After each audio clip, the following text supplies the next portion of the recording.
And welcome to Garenex Escape Cave. In this next episode here, we're going to look over one of my old games from ScapeCon 1. This is the first round of the main event against Sir Heroscape. I have Matthias Maccabeus here with me. Good morning, Paul! Good morning, Ken. It's morning somewhere, as they say. It's always morning somewhere. And Ken's going to help me break down why I lost here. I know a few of the reasons. Spoiler alert, I lose this game. He's going to help me figure it out. Alright, so the armies here are as follows. Sir Heroscape has Alistair, Finn, and MacDurks times 4. And I have Dwarves times 2, Meagle, Zetacron, Finn, Thrakus, and Erebin Sunshadow. One of the most fun aspects of this game was nobody knew what Erebin did, so lots of people were having to read his card before the game. Also, I have like 7 army cards, so it was always fun handing people the army. So, alright, Ken, I know my start zone's a little hard to see here, but what else should I have done with my start zone? I spread my guys out to get them as far forward, but I'm realizing that was probably a mistake. Well, what's the glyph on the, I guess it would be on our west side, is the unique attack. What's the one on the east side? Oh, man, that's a good question. I bet I can find out, but let me see here. Well, and while you're doing that, I do want to say, I do remember that we had play tested your army actually quite a bit that year before you went to ScapeCon. Correct. And I know that you really felt pretty comfortable with that army, with the whole Finn Thrakus bomb, and then Finn is great on Meagle and or Zetacron, and we just kind of threw Erebin in there at the end because another squad of doors felt way too powerful. I don't think I'm going to be able to find the...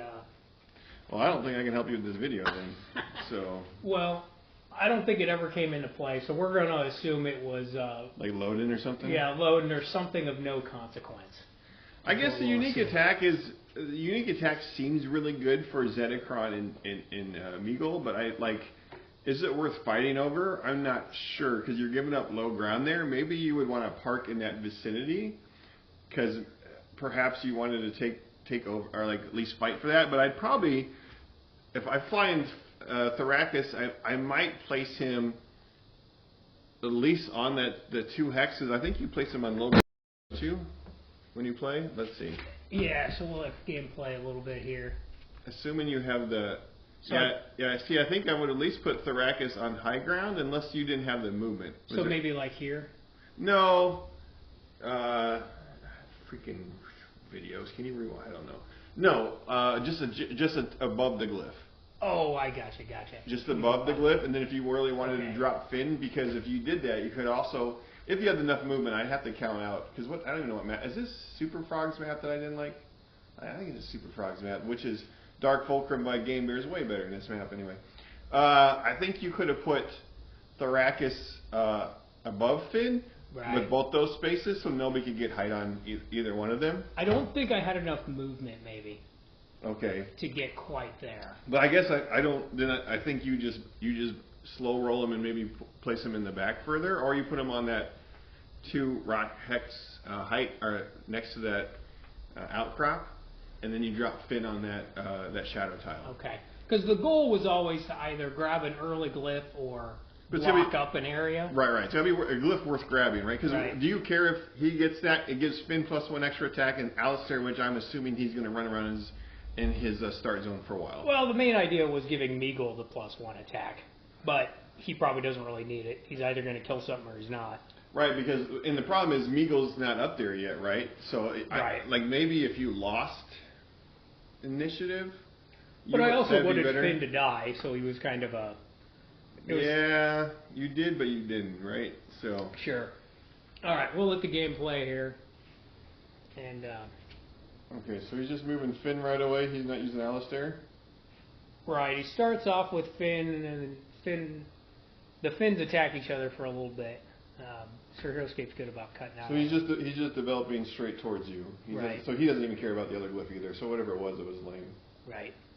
So I start moving up my dwarves here. So you move at Meagle, so you only got 4 moved dwarves. So you're going to get swarmed. You're going to get swarmed by McDurk next turn. At least Finn and Thrakus is. So I think I should have I should have probably had all my dwarves on one side. Well, if this was the side you decided you want to fight for, yeah, you should have shifted your start zone over here. And that's definitely one of the things I realized watching it back was because I think my thought was I want my dwarves as far forward as possible, but then I did not. It's one of the things I know I've gotten better at over the years is I did not account for how many turns it would take to go from one side of the map to the other. Because if you had shifted Finn, or if you had put Thrakus and Finn up in that other spot, that's more central too, so it gives the dwarves more. Just gives them easier access. But now he's just swarming you here. I mean, 2 defense McDurks suck, but they're going to get. They only have 2 attack right now, except when they're by Finn, right? So I mean, he's just going to try and kill your Finn with. He's got attack of 3 and attack of 4. Correct. Yeah. So, 3 skulls. And he feels pretty good. Yeah, I did 2. No, shields. I think I rolled 2 shields there, so just 1 with wound. your crappy dice that you use forever. He 3 skulls again. What is this guy? I've sold weighted dice. I have long since sold all my painted dice. So. Oh, you have? You have real dice now? My loaded painted dice. Failed me apparently. They don't seem to work very well. All right, so you're bringing up Meagle Saw. You're just going to be able to kill on you whiff. I would, yeah. That was great. So that attack lift's doing you a lot of work. That felt bad. That attack lift that you went for. I mean, yeah, Meagle's kind of overkill the McDurks. Correct. That was something I should have thought about. Yeah. So the other thought is he has 0 range, right? And you've got 2 range units. So the other thought was you turtle up in the middle with a Thrakus Finn combo, and then he's forced to come to you, and you just take shots. Because I mean, I think you always do 4 skulls with Aravan. I could see some worlds where you want to do 2 skulls because you got a 25% chance of rolling in. But I mean, in thinking about it, I think the math is always you always do 4, yeah. Unless you're going against Vipers or something like that. Well, or you're in a oh crap scenario. Sure. Yeah. Because then you just always 3 skulls again, man. So far, he's rolled way more attack dice than you have. I mean, that's a sign. That's a sure way to lose a game, right? Because he gets his McDurks in there way quicker than I get. Well, the other thing is you didn't slow roll up your dwarves. You just sent one straight in, right? Right. So you're only getting 1 attack in while you're moving up the other thing. So now he's powering him up a little bit. Yeah, I think he just keeps Alistair in the back for most of the game. Most, if not all. Yeah, because on paper, I guess the only bad news is you did slow roll. He could slow roll and gets more wounds than Alistair. So when he comes crashing through, he's gonna be hitting harder. But at some point, you could move to 6 move dwarves and just give up Meagle if you have your dwarves developed forward enough. Right. So I also think that maybe that very first move you did is probably. I'm not sure you want to develop Meagle. If you wanted that action to happen that fast, you probably want to just do the 6 move with the dwarves and forego Meagle until they can engage the next turn, and then you can start bringing Meagle up, maybe. I mean, once again, I'd have to. I don't play on this map because it's no good, so I'd have to. I lost multiple times on this map. I'm remembering this. I mean, Dark Fulcrum is just such a superior map than this one. I lost to Veggie in a big game. And Veggie's a horrible player too. So. He is. Yeah, he's. Those 2 trophies don't mean nothing. No, he probably bought him a Cracker Jack box or something. All right, so now I actually have.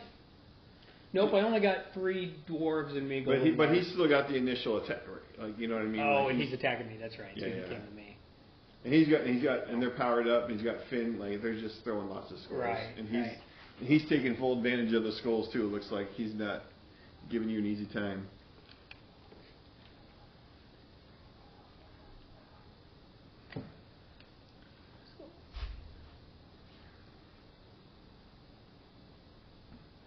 So, there's really probably not too much more to say. I just kind of get steamrolled the rest of the time here.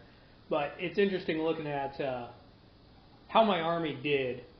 So, the dwarves lost to Sir H in round 1 to the McDurks.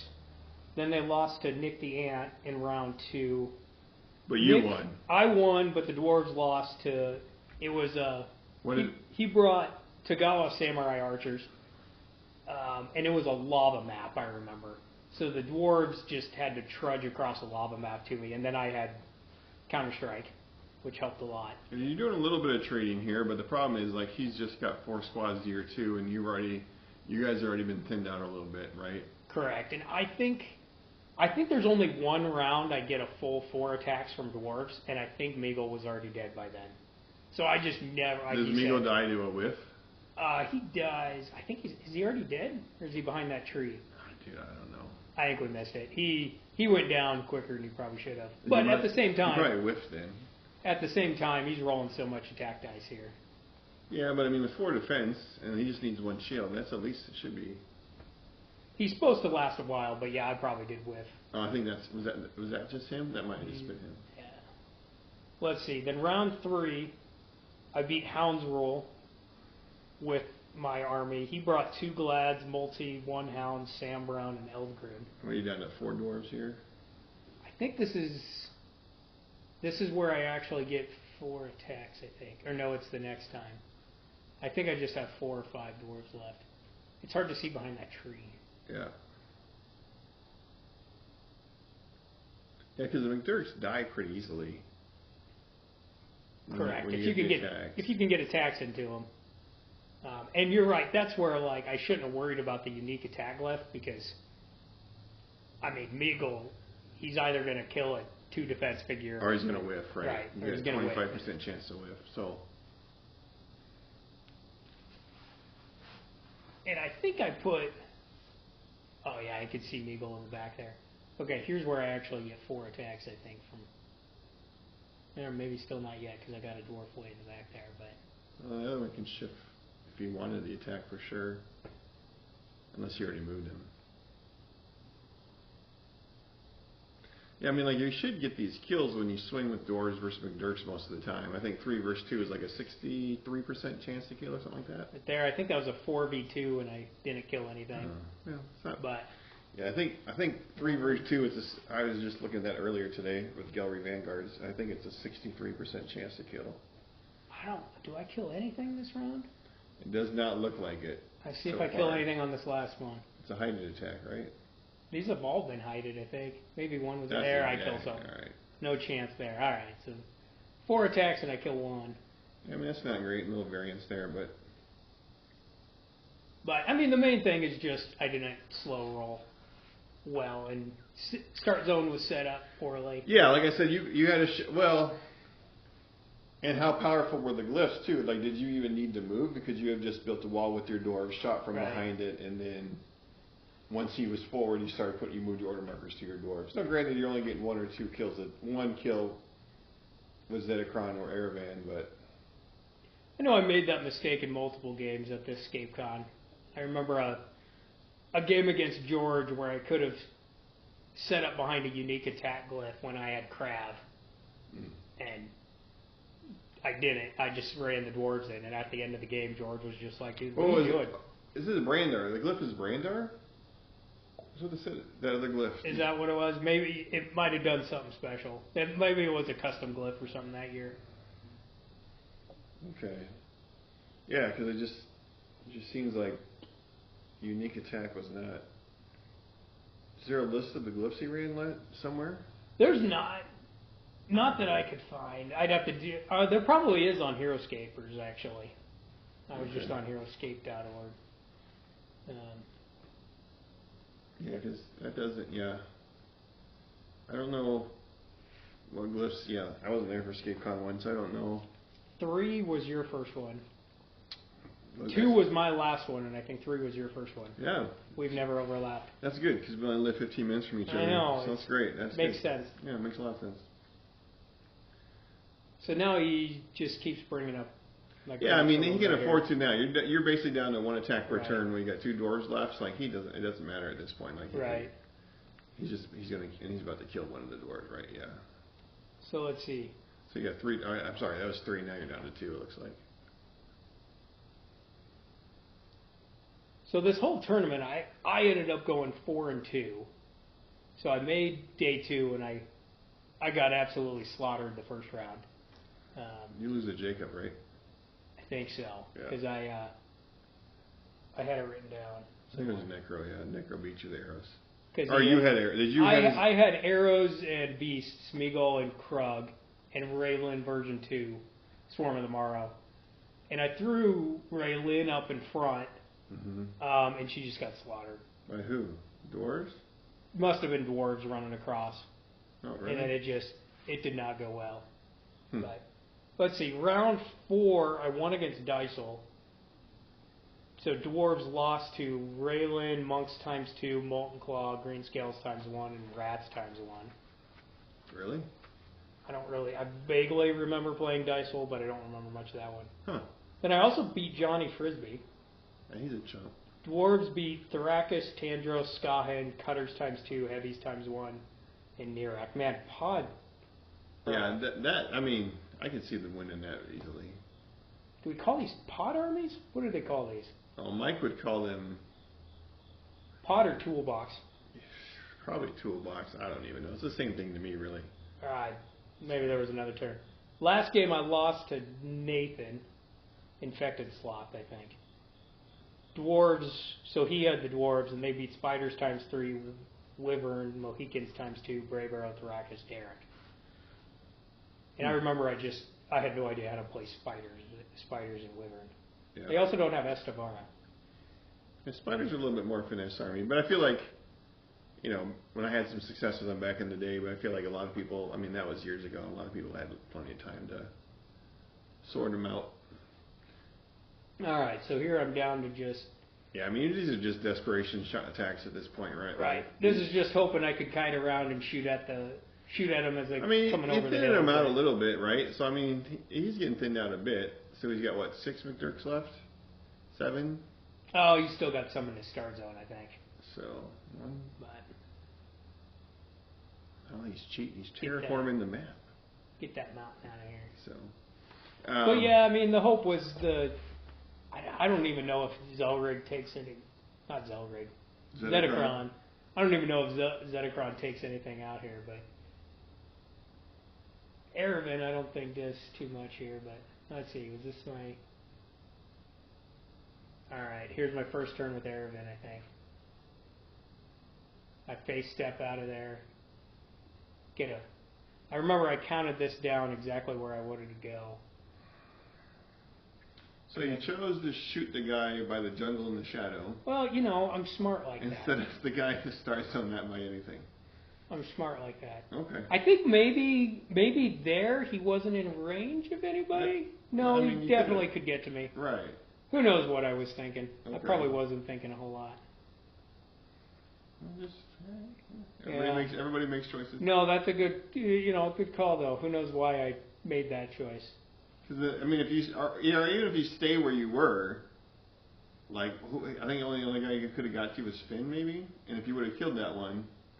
But then I wouldn't have been able to use my face step. Right. That's the whole point of bringing. Right. Going for that, at this point. Going for that Brandar glyph. Right. What you were doing. Whatever it. I must have. Did I jump on the glyph? No, the glyph's on the low ground. No, you didn't jump on it. So. I could have. I think Zedekron lasts a couple more rounds, but this is basically it. I probably should have just conceded at this point, but first game of my main event, my first game of the first ScapeCon. I should kill him. That was such a good time. I mean, I remember Mike being so stressed about it, but I thought it went. Well, this was your second, because you went to Gen Con with me 1 year, right? 1 year, but that was 2015. Was it? Okay. So I had no clue what was going on then. I did make it to day 2 that time too, but it's because I brought knights. I'm just saying. Well, and that was when it was you hadn't initiated the rotating every other. The it was other. Just yours at first. Yeah. Those were stronger armies back then. Right. Well, and I fell into the trap. It's not a trap, but the mindset of I wanted to be able to say I made day 2, so I brought a strong army just to make day 2, knowing because I knew I wasn't going to win the whole thing anyway. So I'm like, well, I'll just try to make day 2, but that's one of the reasons for incorporating that every other was to break people. It's one of the reasons we changed it. Yep. Which I think it's a good change. Now we got a whole new there we called it. Because Erevan went down. All right. That doesn't look like you. No, that's Sir Heroscape's second game. Pause. All right. Any last thoughts on that, Ken? You know, I just felt like, I mean, I think a lot of, I would guess some of that's nerves for you, like your first kind of, well, first in a while big tournament, and first kind of, was Reverse the first big event you did? This would have been on Friday, so we would have so you would have done something Thursday. We had all the, but you know, this is the main event, so it's going to have a higher stakes than anything else. Well, because he hadn't done the thing that he does now, with correct. Okay. Reverse the whip. This was still Gen Con style. I got it. Okay. So yeah, so I could, yeah, I mean, so there's a little bit of that working out. Like I feel like, yeah, you threw Finn and Thrakas up there for not a lot of good reasons. You could have put him up somewhere else, or like you could have just slow rolled and kind of built a wall in your start zone and forced him to come to you. Like, I think there's a couple of things you could have done differently. I mean, Sir H did roll a lot of skulls, but I think at some point, like, it wasn't going to matter. Because with Alistair pumping him up and Finn, like, he was going to roll a lot of dice anyway. He definitely outplayed me. I made a lot of mistakes on... But like when he's getting 4 to 5 attacks a turn and you're getting 2 to 3, like, you're going to lose. You're going to lose, right? Like, right. It's not about how many skulls he rolled versus what I rolled. He just, I bet if you counted it up, he probably rolled double the number of dice. I would say minimum, yeah. Because even me just watching, I was like, geez, he's rolling way more dice than you are. Right. But he's actually getting his full 4 or 5 attacks around. Right. All right, Ken, I've been looking forward to recording this game for a long time with you. Glad we finally got it done. Yeah, I am here for you. 15 minutes away.